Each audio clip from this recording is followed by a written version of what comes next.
هنا على الحدود بين بولندا وليتوانيا يوجد المكان الأسخن في العالم، ممر ضيق قد يشعل حربا حقيقية بين الناتو وروسيا.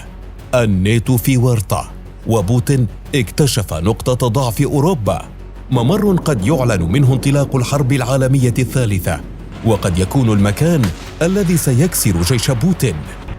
3 دول أوروبية ستنفصل عن الناتو، وروسيا قد تستحوذ على جزء من القارة سريعاً. الخطة البديلة بالنسبة لبوتين والهجوم الذي سيغير وجه القارة الأوروبية. ليتوانيا، لاتفيا، إستونيا ستكون بيد بوتين، وبولندا ستكون مجبرة على الحرب. بيلاروسيا ستدخل مع روسيا في الهجوم، وكل التوقعات تقول إن أوروبا ستكون في ورطة. ممر سوفالكي، البقعة الأخطر في العالم. يقول الرئيس الأوكراني فولديمير زيلينسكي في آخر تصريحاته إن حرب روسيا ليست على أوكرانيا فقط، بل هي على أوروبا كلها. ويمكن القول إن التصريح وتوقيته هو الأقرب للواقع حالياً. فبينما يتحدث الرئيس الأوكراني، تعيش 3 دول من دول البلطيق تحت تهديد الحرب. ليتوانيا، لاتفيا وإستونيا قد تكون تحت الحصار قريباً، والأولى مع بولندا قد تدخل الحرب مع جيش بوتين الذي اجتاح أوكرانيا من قبلهم. لا صوت يعلو فوق صوت الحرب والصراعات. جيب روسي سيضع الناتو في ورطة، وقد يجبره على دخول الحرب أخيراً. كالينغراد، إقليم روسي يمثل أهمية كبرى لموسكو، ومن أجله قد تنفذ حرب طاحنة. مع اندلاع الحرب الروسية الأوكرانية وفي ظل الانقسام العالمي، وقفت دول البلطيق بالكامل مع أوروبا، خصوصاً أن أغلبها عضو في الناتو، وكان ذلك الوقوف يعني التزامها بالعقوبات التي فرضت على روسيا من قبل الاتحاد الأوروبي. ليتوانيا صنعت الفارق عن البقية، فهي الممر الوحيد لوصول الإمدادات للإقليم الروسي كالينغراد، حيث منعت وصول البضائع عبر السكك الحديدية للإقليم، والذي يعتبر ذو أهمية استراتيجية بالغة بالنسبة لروسيا. وإقليم أو جيب كالينغراد يقع على بحر البلطيق بين بولندا في الجنوب وليتوانيا في الشمال والشرق، وتقدر مساحته بنحو 223 كيلومتراً مربعاً. ضمه الاتحاد السوفيتي من ألمانيا عام 1945، وبقي خلال الحقبة السوفيتية منطقة عسكرية مغلقة. ومع انهيار الاتحاد بقي الإقليم تحت سلطة روسيا، على الرغم من أنه يبعد أكثر من 400 كيلومتر عنها، وبات بمكانة استراتيجية مهمة إذ ضم أسطول البلطيق الروسي، وذلك في ميناء بالتيسيسك، وهو الميناء الأوروبي الوحيد الخالي من الجليد. ولمعرفة قصة ذلك الإقليم أكثر، يمكنك متابعة فيديو كانت ستيب نيوز قد نشرته مسبقا عنه. وبالعودة للإقليم، فإن الحياة فيه مرت بالعديد من التقلبات، لكن القضية الرئيسية بالنسبة لروسيا كانت طريقة العبور إليه. فمنذ انضمام ليتوانيا للاتحاد الأوروبي، بات من المستحيل السفر إلى الإقليم دون المرور عبر أحد أراضي دول الاتحاد الأوروبي. كما سجل عدة مناوشات من جهة ليتوانيا خصوصاً بسبب لوائح العبور للإقليم. وجاءت الحرب الروسية الأوكرانية أخيراً لتعلن عن توتر أكبر من كل التوترات السابقة. ليتوانيا وبقية الدول الأوروبية وبعد منعها لوصول البضائع للإقليم، وضعت الإقليم فعلياً في حصار مطبق، إذ لا تصله البضائع إلا بحراً من روسيا.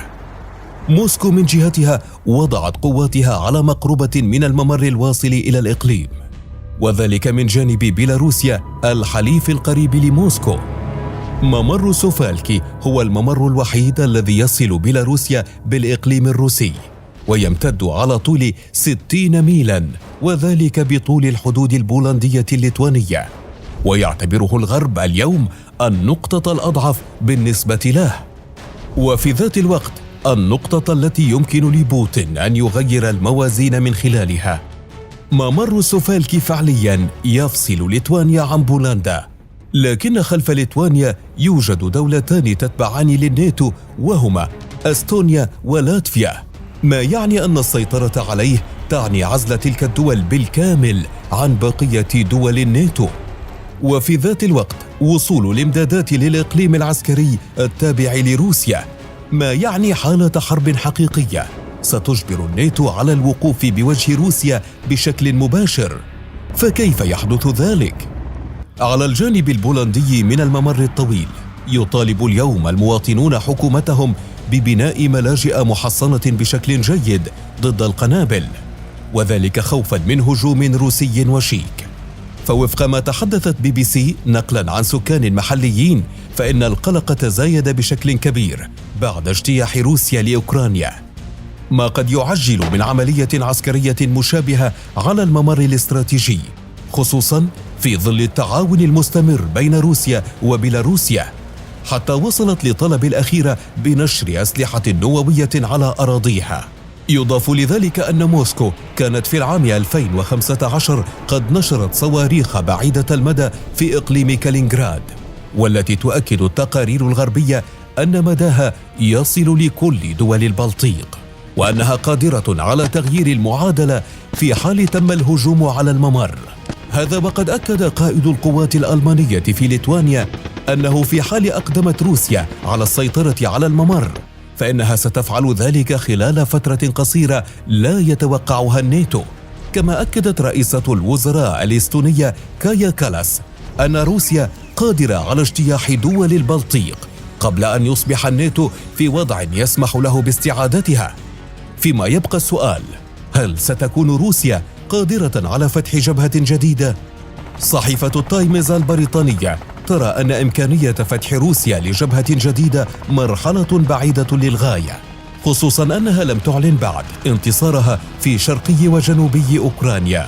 من جانب آخر، تشكل بولندا خطرا كبيرا على عملية موسكو في كييف، فمنذ انطلاق الحرب تحولت الدولة الأوروبية إلى ممر بارز لدخول المساعدات والأسلحة إلى أوكرانيا، وذلك يشكل دافعا لدى بوتين وجيشه لإشغال بولندا بحرب حقيقية معه والابتعاد عن دعم كييف، حيث تشير التقارير الاستخباراتية الغربية إلى أن الهجوم الروسي قد يكون من جهة بولندا بشكل أكبر من ليتوانيا، فيما تبقى العقبة الأكبر أو المصيبة الأكبر أمام بوتين هي أن دخوله لتلك العملية تعني انطلاق حرب نووية رسميا، حيث سيكون أمام مواجهة مباشرة مع حلف الناتو الذي يتبنى مبدأ الدفاع المشترك في حال تعرضت أحد الدول الأعضاء للهجوم.